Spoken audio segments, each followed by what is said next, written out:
Well, are you constantly making excuses for what doesn't feel good and what scares you? If so, you are trashionalizing. That is twisting the truth rather than being brave enough to face it. Life coach and author Chandra is here to tell us about her latest book, Trashionalizations, How to Stop Believing Your Own Excuses and Have a Real Relationship. Okay, Chandra, welcome back to Daytime. By the way, I've got Trashionalizations, the book in my hand. Not so easy to say that, is it? Somebody said before the show, Cindy, you're going to screw up saying trashionalization. No, you did. I haven't yet. You did very, very well. It could still happen. But let's talk about the word. Where did that come from? Actually, I was, if you really want to know, I was in the shower, I was washing my hair, and I was thinking about a client lying to herself, and I thought to myself, she is really trashionalizing. And I thought, what did you just say, Chandra?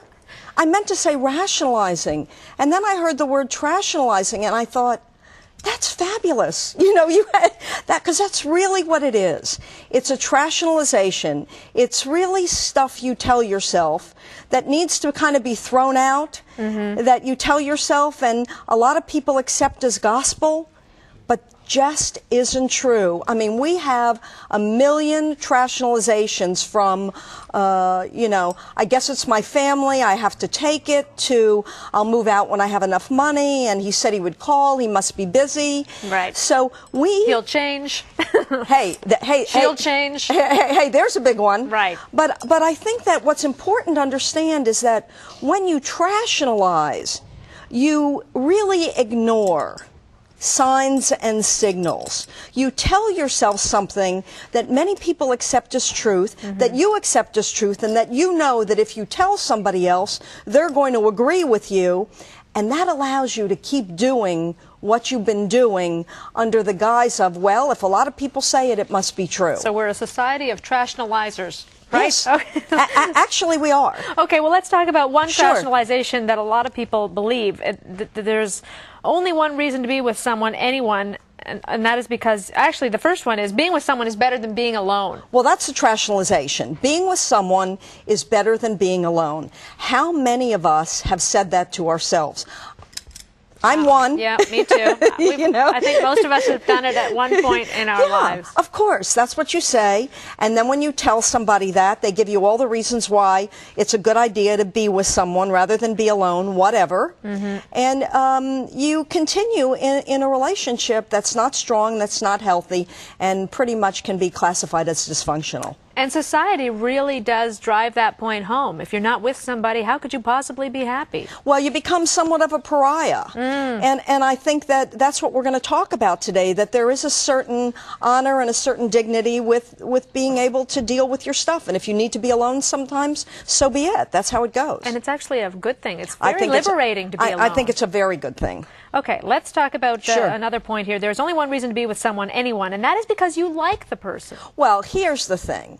I mean, if you're giving yourself a reason other than, I just really like living with that person, hanging out with that person, being with that person. If it's, you know, well, you know, our finances are together and we've been together since we've been young and I can't imagine, you know, not, you know, going out on my own, or whatever reason you give yourself, if included in those reasons is not, I really, really like him, I really like hanging out with her, you're staying for the wrong reasons. I stayed with someone once just because I liked them. And I didn't want to hurt them. Well, I think we do that also. That was a bad thing, because it lasted 3 years. Okay, being alone is bittersweet, but the loneliness of pretending to love is poison. Yes, it's really poison. I don't know if you've ever been in this situation, and I don't think there's any woman alive that's over the age of 21 that hasn't been in it. But, you know, when you lie next to someone in bed, with the assumption being that, you know, the reason you're lying next to someone is that there needs to be some connection, and you totally feel isolated and you totally feel alone and you don't feel the things that you know that you're capable of feeling. I don't think there's anything more lonely. I mean, you're just really by yourself out there, especially when you know better, when you know that you're capable of really opening and something in you is shut down. That really hurts. Being alone when you do not like your own company is scary. Well, here's the thing. Why do a lot of people not leave relationships? It's not because of all the wonderful things they have, but it's because they're afraid of being alone. And guess what? If you've never been alone, it is going to be scary. Don't use being scary as a reason for not going out on your own. Whenever you enter unknown territory, whenever you, many years ago when I had gone, I was a quintessential overlap girl, one relationship to the next. Chandra, we have to talk. Since first grade, I had boyfriends. And then finally, back in the 80s, I thought to myself, you know what? You have to break this pattern. And I was alone for the first time, and I was very, very scared. Doing it gave me such incredible self-respect and self-esteem. I felt so different about myself, and it gave me a time frame where I could process a little bit.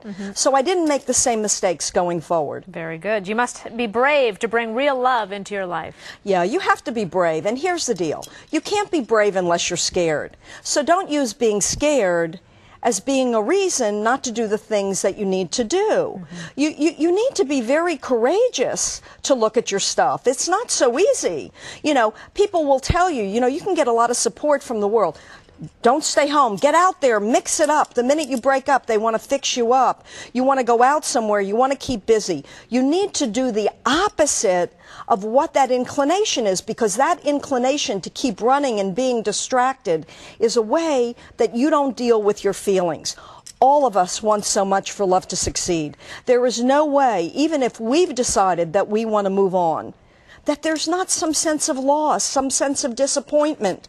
And you have to figure out, from the relationship that you were just in, what do I leave behind and what do I take with me? What is the part of this that was good? What is the part of this that doesn't work? If you don't spend time alone, how are you going to figure that out? And when you don't love, choosing to be alone has dignity and honors your spirit. Well, I want to talk about being alone. I just think that most people really underestimate it. It's become this big demon that's sort of out there. I mean, people who have been alone and who spend time alone will tell you that the first time, if it's really not in their nature to be somewhat reclusive, the first time was really scary. But after that, it's like, wow, I get to do what I want to do. It's true. I get to figure out who I am and what I want. And when you're alone, there's a certain dignity there, because you know that you can be with your own company. You can enjoy your own company. You can entertain yourself. That big hole that's inside you, that you're capable of filling. So when you're alone and you can be alone, it has tremendous dignity and gives you great self-respect. And I think you can really find your passion, because you're not dealing with all these outside influences. That's when you really look inward and say, okay, what really makes me happy? Well, exactly. I mean, so many people who have been in relationships for long, long periods of time, when they get out, they say, you know what? I don't even know what I like. I don't even know who I am. And what I tell them is, let's change the paradigm. Instead of feeling rejected, why don't you begin to look at this as, oh my gosh, this is the first time I'm going to have an opportunity to figure out who I really am. Like the sound of that. I know my mother-in-law is feeling that right now. She says, I don't need a man. I'm quite happy. I've got my own agenda. Exactly. Well, are you staying in an unloving relationship because you are afraid of being alone? Do give us a call at 1-800-664-8808 and talk to Chandra about it.